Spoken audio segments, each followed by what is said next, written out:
Olá, estamos retomando nossas aulas de Processo Penal 2 e a gente vai dar sequência à teoria geral da prova, né? Já fizemos uma análise das questões conceituais, da diferenciação de meio de prova e meio de obtenção de prova, já vimos os momentos da prova, já vimos os princípios, a gente já deu uma analisada em duas aulas anteriores e dando sequência, hoje a gente vai começar a trabalhar, ou melhor, vamos trabalhar, né, com a ideia das provas ilícitas no processo penal. E vamos começar justamente com uma classificação importante que distingue aqui duas categorias dentro da ideia de provas proibidas ou ilegais, também chamada por alguns autores de provas ilícitas lato sensu. Então as provas proibidas ou provas ilegais ou provas ilícitas lato sensu se subdividem em duas categorias que vocês veem na tela aqui, né? Essa é uma classificação que a doutrina costuma trabalhar. E o que se diferencia é que as provas ilegítimas são provas obtidas mediante violação de regras processuais, diferente das provas ilícitas ou ilícitas stricto sensu, que são provas que se obtêm mediante violação de regras de direito material. Então, provas ilegítimas, por exemplo no rito do júri. No rito do júri você tem uma regra no Código de Processo que diz que para que a parte possa usar um documento em plenário do tribunal do júri, ela tem que ter feito a juntada desse documento com no mínimo 3 dias de antecedência em relação ao dia de julgamento. Se ela não fez isso, para permitir o contraditório e ampla defesa, né, ela não pode chegar no dia do júri com uma prova surpresa, dizer lá, Shazam, está aqui uma prova que muda a história do júri. É vedado isso, e se isso acontecer, a parte contrária pode se insurgir e dizer, olha, está violando uma regra de processo, essa prova é uma prova ilegítima, ela não pode ser usada neste júri. Vamos imaginar que a prova só chegou na mão do advogado, do promotor, naquele dia, e é uma prova importante. Ou o que se pode fazer é pedir o adiamento do júri. E aí, claro, adiado o júri, aquela prova poderá ser usada. Então veja, a prova ilegítima, ela não chega muitas vezes a contaminar a prova, não chega a impedir que eu utilize a prova, caso eu refaça o ato, caso eu possa, numa reapreciação, observando agora a regra, utilizar essa prova. Diferente ocorre com as provas ilícitas ou ilícitas stricto sensu. Essas, obtidas mediante violação de regras de direito material, não permitem o seu aproveitamento como regra. Então, por exemplo de uma prova ilícita, eu quero obter uma informação do sujeito, quero que ele confesse, para que ele confesse eu acabo torturando. Bom, ele confessa, a prova, a confissão eu tenho, só que foi obtida como? Mediante um crime de tortura. Bom, se eu pratiquei um crime para chegar na prova, ela é uma prova ilícita e eu não posso usar.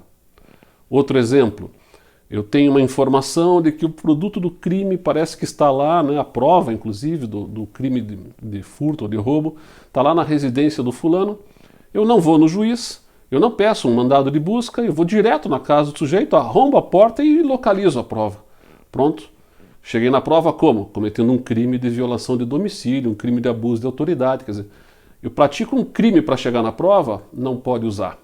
Outro exemplo, eu gravo a conversa de duas pessoas sem que elas saibam e sem autorização judicial. Conversa ao telefone, ou enfim. Bom, como é que eu cheguei nessa prova? Cometendo um crime da lei de interceptação. Então, são formas de obtenção da prova que violam regras de direito material. Provas ilícitas não permitem a sua reapreciação, provas ilegítimas, dependendo do caso, eu posso refazer o ato e até empregar aquela prova, já que ela em si não foi obtida de forma criminosa, eu apenas estou violando uma regra de direito processual. Existem teorias também em torno do aproveitamento ou não das provas ilícitas. Nós temos 3 grandes teorias, 2 radicais em sentido antagônico e uma intermediária, né? Isso aqui é um clássico, né? Teoria da admissibilidade, ela trabalha com a ideia de que eu até puno o sujeito que praticou a ilicitude, mas eu aproveito a prova, né? A ideia é esclarecer o fato da forma mais ampla possível e eu não vou deixar de aproveitar uma prova porque ela foi obtida de forma ilícita. Se ela é a prova do crime, ela deve ser empregada. Eu vou punir o sujeito que praticou a ilicitude, mas eu vou aproveitar a prova. Teoria da admissibilidade. Em contraponto a ela surge uma teoria radicalmente inversa, dizendo, olha, qual é o problema de você aceitar a prova, né, mesmo punindo o sujeito? É que você está dando um recado. Qual recado? Você está dizendo para o Estado, para os agentes do Estado, que eles podem sim praticar crimes para solucionar outros crimes. E isso acaba sendo um incentivo para que o Estado viole regras de direito material. Então, para minimizar a possibilidade do Estado vir a abusar, todo o raciocínio, né, das exclusionary rules, como eles dizem no direito americano, né, regras de exclusão da prova, é de não incentivar agentes do Estado a praticar atos ilícitos para chegar na prova que solucionem outros crimes. Então eu não aceito de jeito nenhum. Praticou uma ilicitude para chegar na prova, ela não vai ser aproveitada em hipótese alguma. E tem a corrente da proporcionalidade, que nasce na Suprema Corte Alemã, que diz, olha, depende, né? Depende do quê? Como regra até não aceito, tá? O ponto de partida do raciocínio é não aceito, mas dependendo das circunstâncias eu posso aceitar. E vou fazer qual raciocínio aqui? Vou trabalhar com a proporcionalidade dos bens jurídicos em jogo. Como se tivéssemos dois pratos de uma mesma balança, num dos pratos eu coloco o bem jurídico que eu violei para chegar na prova, no outro prato eu coloco o bem jurídico que eu quero proteger usando a prova. E vou ver qual dos dois é mais importante. Se o bem jurídico que eu violei para chegar na prova foi mais importante do que aquele que eu quero proteger, bom, aí não dá para usar. O contrário, se o bem jurídico que eu violei para chegar na prova for menos importante do que aquele que eu quero proteger, bom, aí você usa a prova. Então a teoria da proporcionalidade é uma teoria que costuma ser muito mais facilmente empregada pró-réu. Normalmente se trabalha com ela no sentido de favorecer o réu. Se o réu está sendo acusado de um crime, qual é o bem jurídico que está em jogo aqui? A sua liberdade. Ele está correndo um risco de ir preso. Dependendo de como eu obtive uma determinada prova que possa evitar que ele seja colocado preso atrás das grades, possa garantir a sua liberdade, dependendo do que eu fiz, dependendo de qual bem jurídico eu violei, se ele é menos importante do que a liberdade, eu posso aproveitar a prova ilícita. Então, por exemplo, se eu gravo clandestinamente, cometo um crime, né, gravando conversas de pessoas, ou acesso o celular das pessoas por aquela mecânica que a gente viu nesse episódio do The Intercept, né, e acabo obtendo as conversas gravadas de forma criminosa. Bom, eu cometi um crime para chegar na prova? Sim. Que bem jurídico que eu violei? Intimidade das pessoas. Bom, eu quero preservar qual bem jurídico? Bom, tem um réu que está correndo o risco aqui de ir preso. Bom, entre a liberdade dele e a intimidade dos outros, a liberdade vale mais do que a intimidade, então é de se admitir a utilização desta prova no processo em que eu poderia evidenciar a inocência de um eventual acusado. Agora, é preciso ter esse cuidado de verificar se é mais importante ou não. Se ficar num limbo, porque nem sempre é claro qual é o bem jurídico mais importante, a ideia inicial é não admitir. Então a teoria da proporcionalidade parte da ideia de que eu não admito. Eventualmente, se o bem jurídico que eu quero preservar é mais importante do que o que eu violei, aí se admite o emprego da prova, mesmo tendo sido obtida por meios ilícitos. São três teorias, né? Que teoria a Constituição brasileira adotou? Vamos dar uma olhada. Então aqui o texto da Constituição, artigo 5º, inciso 56, diz: são inadmissíveis no processo as provas obtidas por meios ilícitos. Bom, a Constituição brasileira parece ser muito clara, né? Qual teoria ela adotou? Teoria da inadmissibilidade. E aí, cuidado, você que vai fazer um exame da ordem, né? Eventualmente até um concurso público, eu já vi provas fazendo pegadinhas, entre aspas, assim. Por exemplo, perguntando: que teoria a Constituição brasileira adotou em termos de aceitação da prova ilícita? Qual é a resposta correta? Inadmissibilidade. Bom, onde é que está a pegadinha, professor? A pegadinha está no fato de que a jurisprudência brasileira admite proporcionalidade, em que pese a Constituição tenha sido muito clara em trabalhar com a teoria da inadmissibilidade, porque não há ressalvas no texto, né? São inadmissíveis no processo as provas obtidas por meios ilícitos, ponto, não diz assim, dependendo eu posso aceitar, a jurisprudência mitiga, e mitiga pro réu. Então eu poderia ter duas perguntas, né? Duas respostas, por exemplo, uma trabalhando com a Constituição, outra trabalhando com a jurisprudência. Né? Se for uma pergunta dizendo a jurisprudência brasileira admite proporcionalidade, sim. A Constituição brasileira admite proporcionalidade? Nesse contexto aqui não. Só a teoria da inadmissibilidade, que inclusive vai ser depois introduzida no Código de Processo Penal, né? Porque o Código de Processo Penal, até curioso, até 2008, olha faz pouco tempo, né? Até aquela grande reforma que nós tivemos no Código de Processo Penal em 2008, ele simplesmente não tocava no assunto. Era algo que não tinha regra no Código de Processo Penal. Então, em 2008, o legislador introduz uma redação no artigo 157 para dizer justamente o que a Constituição diz, são inadmissíveis, devendo ser desentranhadas do processo, quer dizer, retiradas fisicamente, as provas ilícitas assim entendidas, as obtidas em violação a normas constitucionais ou legais.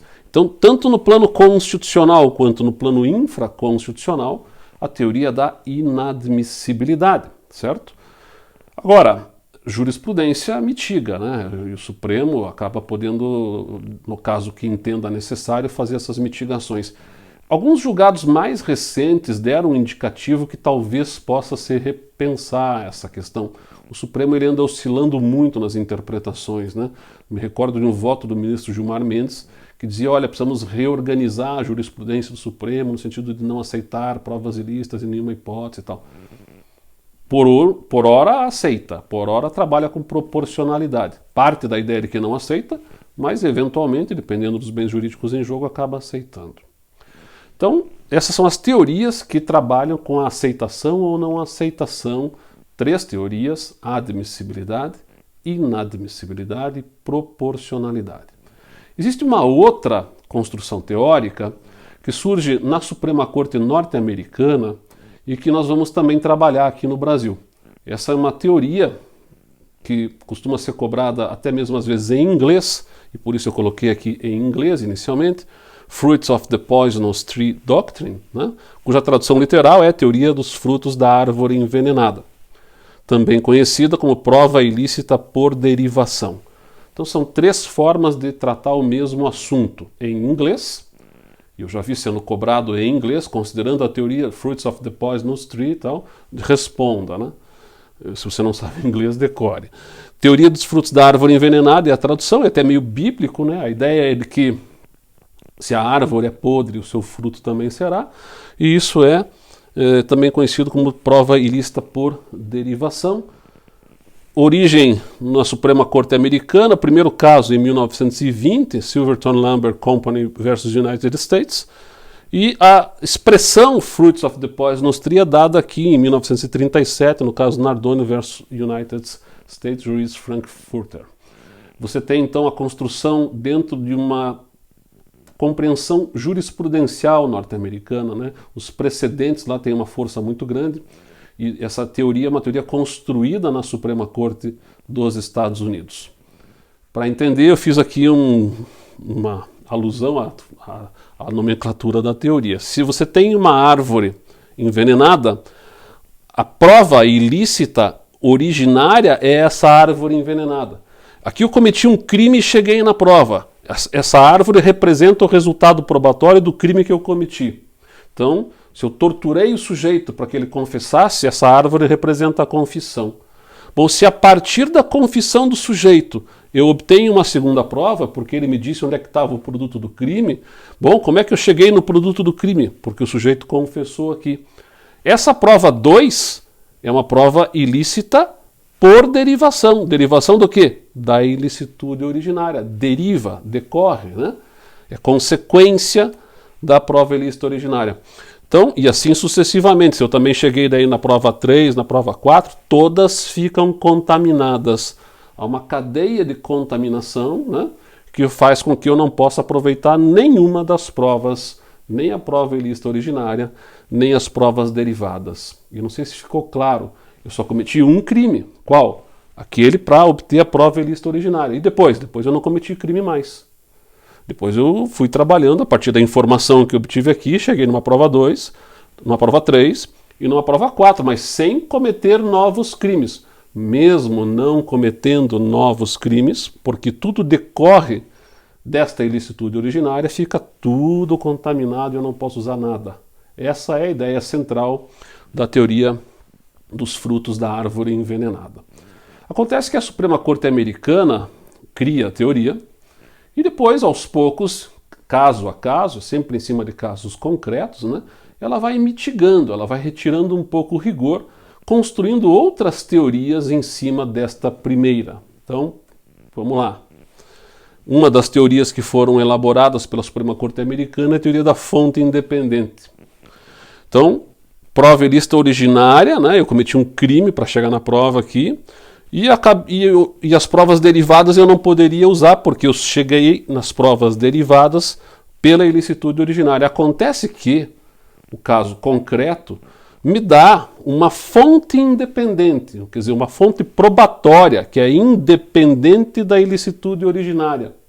Não tem relação entre aquela prova e esta aqui. E aquela fonte probatória me daria os mesmos resultados se eu tivesse usado ela.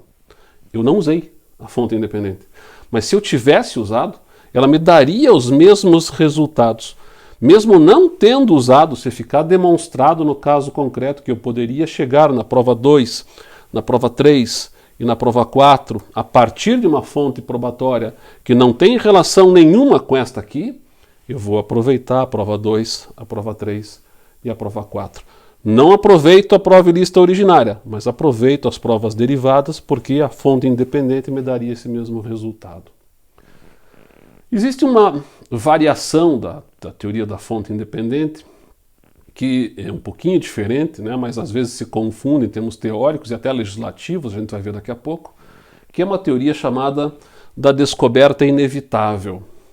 Então o raciocínio é o mesmo. Eu cometi um crime, cheguei na prova ilícita originária e ela, num primeiro momento, me permitiu chegar na prova 2, na prova 3 e na prova 4. Estaria tudo contaminado, né? Eu não poderia usar nada. Acontece que o caso concreto me revela que uma situação de investigação que estava em curso naturalmente me levaria, e de forma inevitável me levaria a obter essas provas 2, 3 e 4.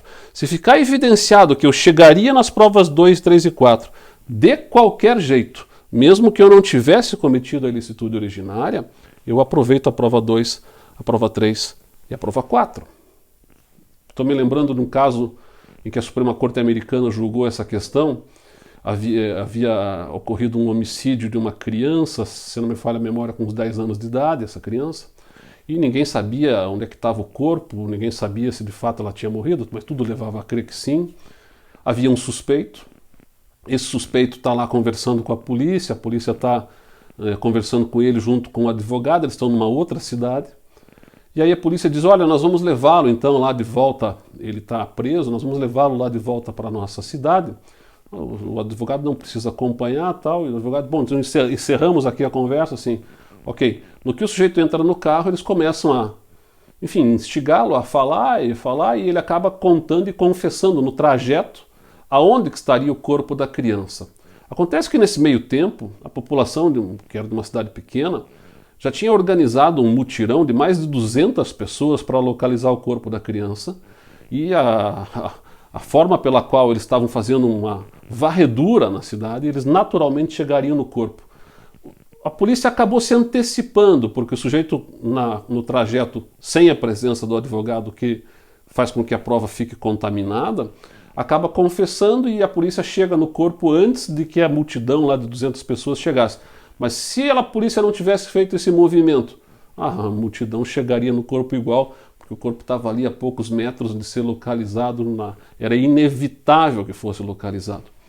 Então, o que acabou acontecendo nesse caso? A polícia cometeu uma ilicitude, obteve uma confissão de forma ilícita, esta prova, a confissão, é uma prova ilícita. Bom, e a descoberta do corpo da menina? Seria uma prova ilícita por derivação, seria uma prova ilícita contaminada pela teoria dos frutos da árvore envenenada, porque eu cheguei nela, a polícia chegou nela, porque teve uma confissão de forma ilícita aqui. Mas e se a polícia não tivesse feito isso? Bom, eu chegaria de qualquer jeito no corpo da menina, porque aquelas 200 pessoas fazendo aquela varredura na cidade estavam próximos de alcançar o local em que a criança foi localizada. Então era inevitável que eu chegasse na prova 2, que é o cadáver da menina. Por isso, teoria da descoberta inevitável faz com que eu aproveite as provas derivadas, mesmo que eu tenha me antecipado e chegado nelas por uma prova ilícita originária. Ok? Outra teoria que mitiga, também construída na Suprema Corte Americana, né? Ela vai se debruçando na casuística e vai, enfim, revendo o rigor da teoria original.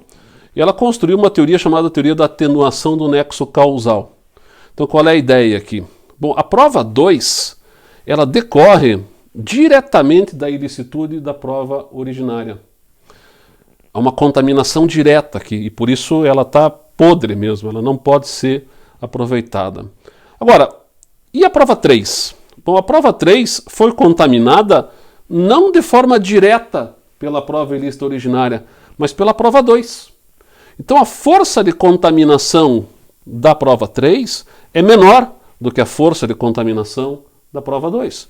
Porque para chegar na prova 3, eu passei pela prova 2 e a prova 2 é que me levou à prova 3. Bom, e a prova 4 lá?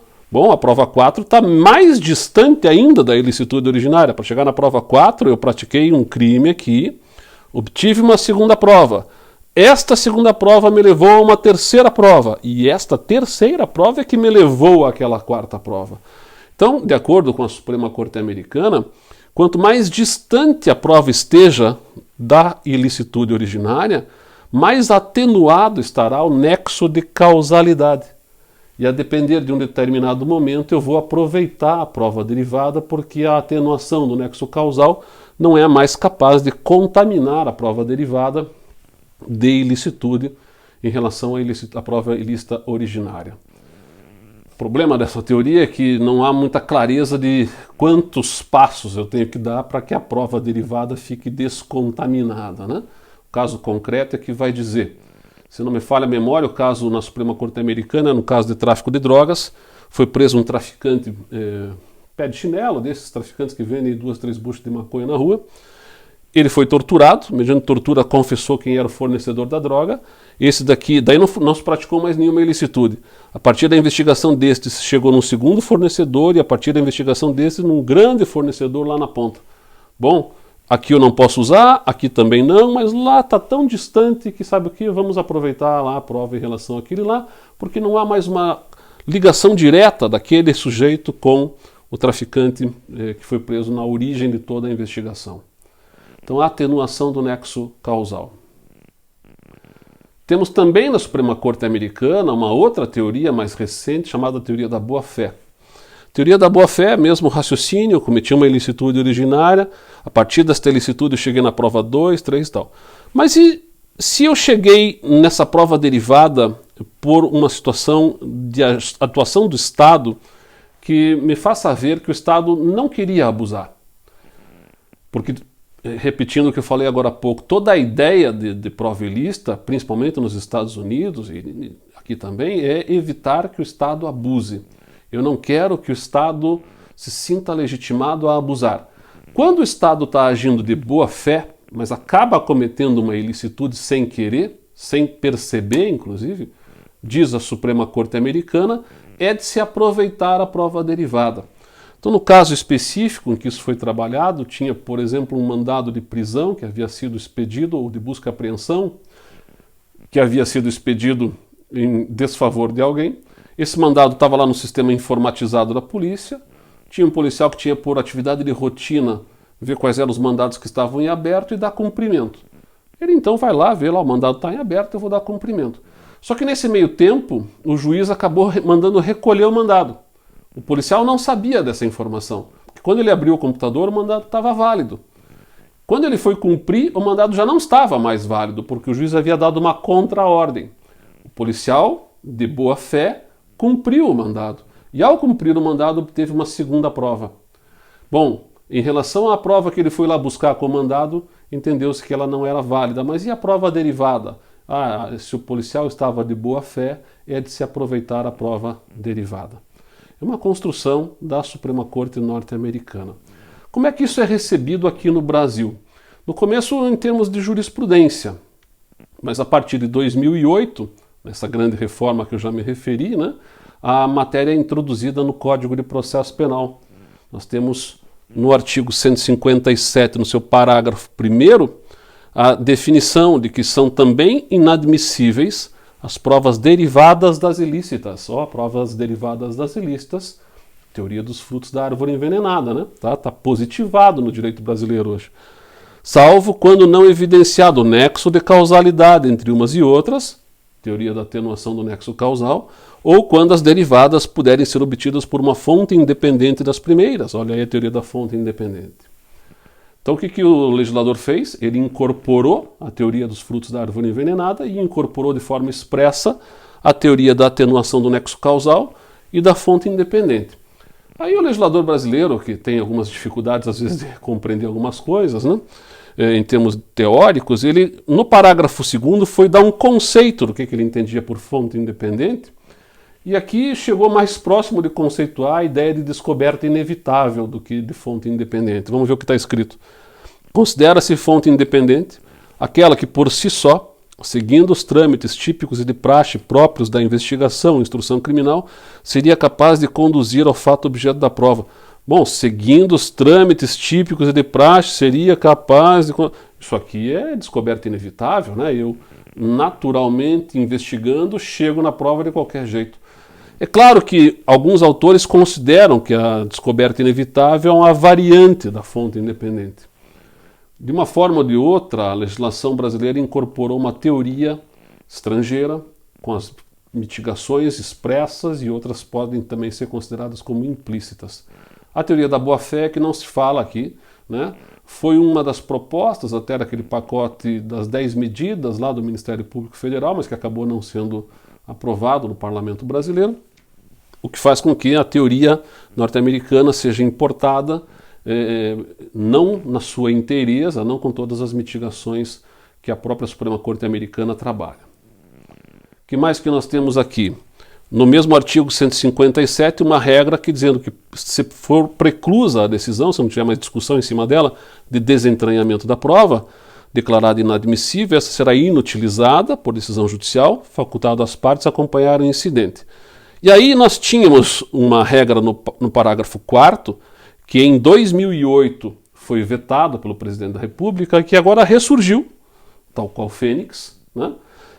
Pela Lei 13.964 de 2019, o pacote anticrime trouxe muita novidade para o direito processual penal brasileiro. E uma das novidades é essa aqui, que foi a retomada do velho artigo, do velho parágrafo 4º, que foi vetado lá em 2008. Diz o parágrafo 5º, o juiz que conhecer do conteúdo da prova declarada inadmissível não poderá proferir a sentença ou acórdão.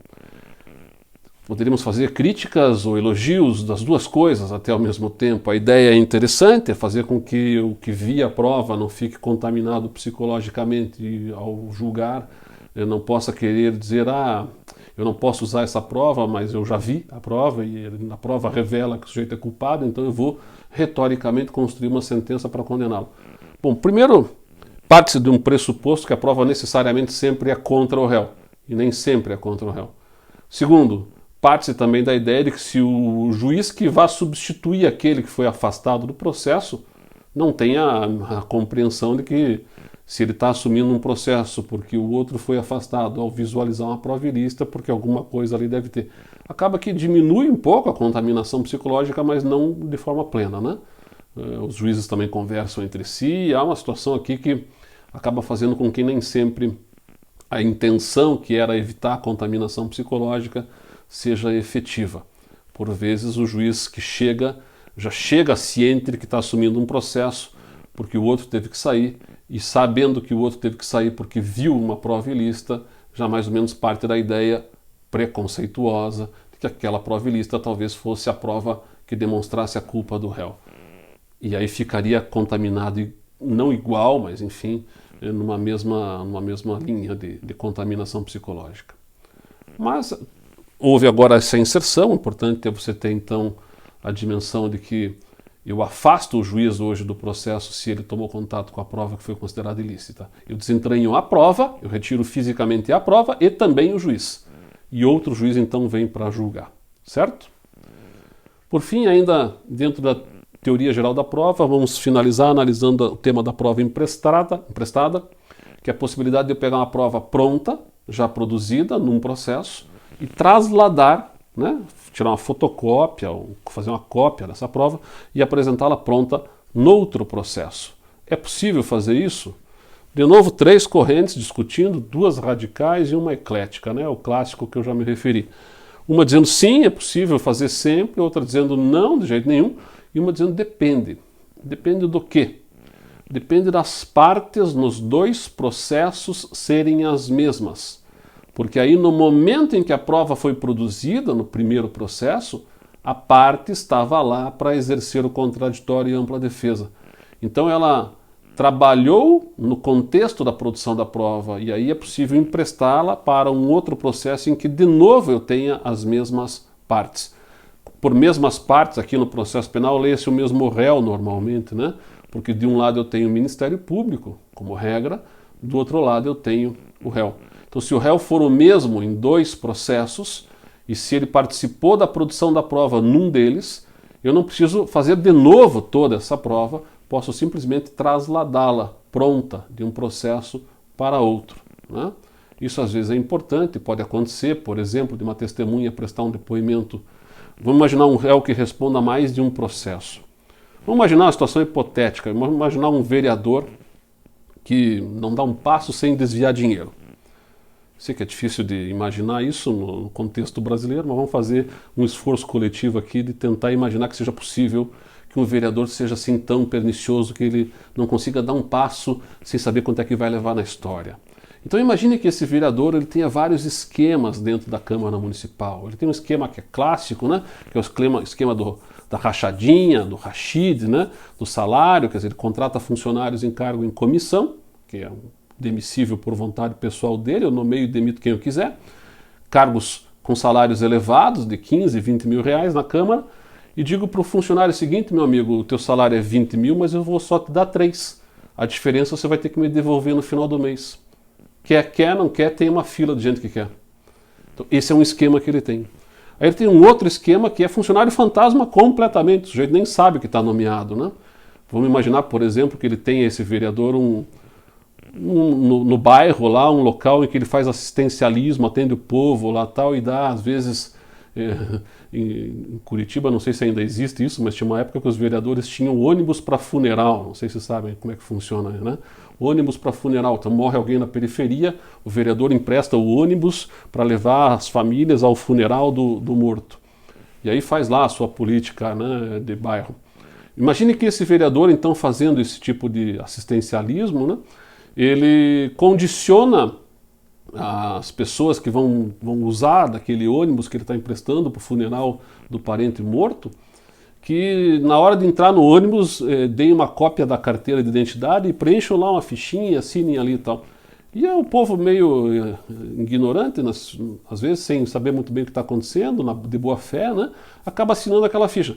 E depois ele tem uma verba para despesas na Câmara Municipal, que eles seriam para determinadas situações, né?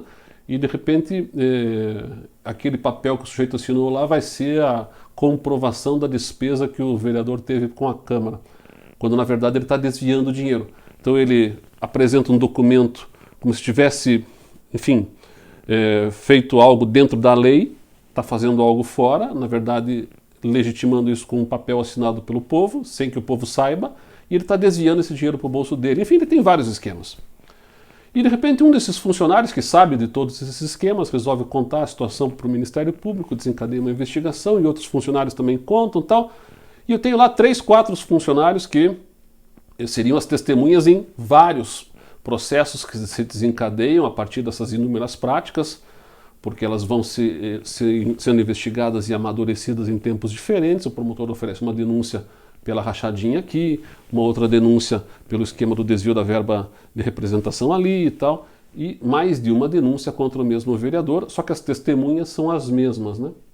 E aí imagine que as testemunhas prestam depoimento no primeiro processo, que é o da rachadinha, e aí o juiz pergunta, o senhor sabe mais alguma coisa? E a testemunha diz, eu sei além da rachadinha, também o esquema que ele fazia lá desviando verba de representação, e ele começa a contar todos os esquemas. Bom, ele presta esse depoimento no processo que envolve o fato imputado ao réu, que é o caso da rachadinha, só.